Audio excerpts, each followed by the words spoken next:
السلام علیکم عزیز طلباء و طالبات، امید ہے آپ سب بالکل خیریت سے ہوں گے اور میں بھی بالکل ٹھیک ہوں۔ کافی دنوں کے بعد لیکچر اپلوڈ کر رہی ہوں، اور چونکہ ہم حصہ نثر کی تمام چیزیں پڑھ چکے تھے اردو قواعد کے اعتبار سے، اب جو ہے شروعات ہوگی حصہ نظم کی۔ حصہ نظم میں کون کون سے ٹاپکس ہم پڑھیں گے وہ انشاءاللہ آپ کو پتہ لگ جائے گا۔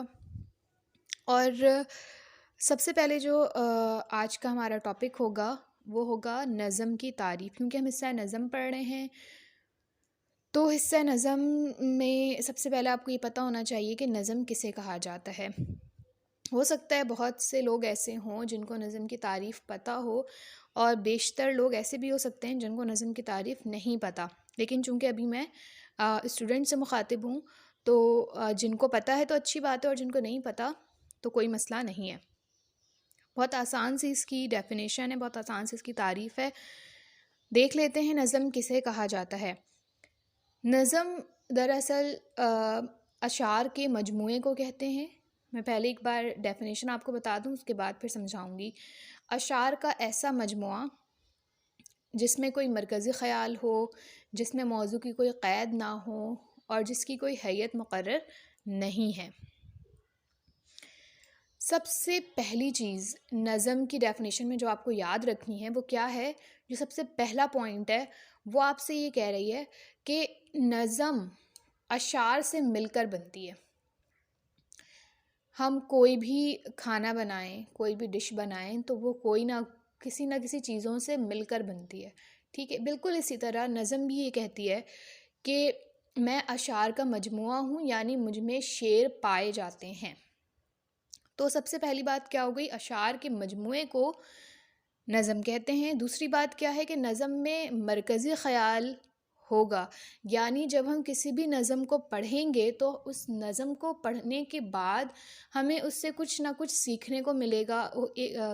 جیسے ہم کوئی بھی کہانی پڑھ رہے ہیں تو اس کہانی کو پڑھنے کے بعد اس کا کوئی سینٹرل آئیڈیا ہوتا ہے، یعنی ہمیں اس سے کیا سبق حاصل ہوا ہے، دراصل اسے ہی مرکزی خیال کہا جاتا ہے، ٹھیک ہے؟ اب کہہ رہے ہیں کہ نظم میں موضوع کی کوئی قید نہیں ہوتی۔ نظم کسی بھی موضوع پر آپ لکھ سکتے ہیں۔ آپ اپنے ماں باپ کے بارے میں بھی لکھ سکتے ہیں، آپ اپنے وطن کے بارے میں بھی لکھ سکتے ہیں، آپ اپنے گھر کے بارے میں بھی لکھ سکتے ہیں، آپ موسم کے بارے میں بھی نظم لکھ سکتے ہیں، آپ اپنے ملک کے بارے میں بھی نظم لکھ سکتے ہیں۔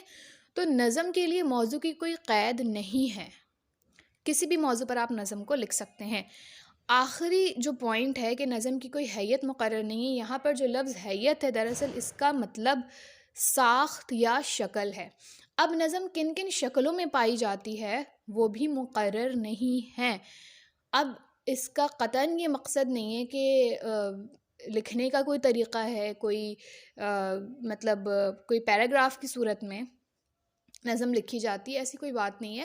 جب ہم نظم کی اقسام پڑھیں گے تو پھر ہم اس میں نظم کی حیت دیکھیں گے کہ وہ کیا ہے۔ تو اس چیز کو میں ضرور سمجھاؤں گی، اس کو میں اسکپ نہیں کر رہی ہوں، بہت اچھے سے آپ کو یہ سمجھ آ جائے گی کہ نظم کی حیت دراصل کسے کہتے ہیں۔ تو نظم میں اشعار کا مجموعہ ہوگا لازمی، یعنی نظم میں اشعار پائے جاتے ہیں، پہلی بات۔ دوسری بات یہ کہ نظم میں مرکزی خیال ہوگا، یعنی جب ہم کسی نظم کو پڑھیں گے تو اسے پڑھنے کے بعد ہمیں کوئی سبق ملے گا، کوئی بات سمجھ میں آئے گی، اسے مرکزی خیال کہا جائے گا۔ موضوع کی کوئی قید نہیں ہے اس میں، اور نہ ہی اس کی کوئی حیت مقرر ہے، اس کی کوئی ساخت بھی مقرر نہیں ہے۔ تو بچوں یہ تھی نظم کی ڈیفینیشن، نظم کی تعریف۔ امید ہے آپ سب کو سمجھ آ گئی ہوگی۔ تب بھی اگر کوئی کنفیوژن ہو تو آپ مجھ سے کویسچن کر سکتے ہیں۔ اپنا بہت خیال رکھیے گا۔ فی امان اللہ۔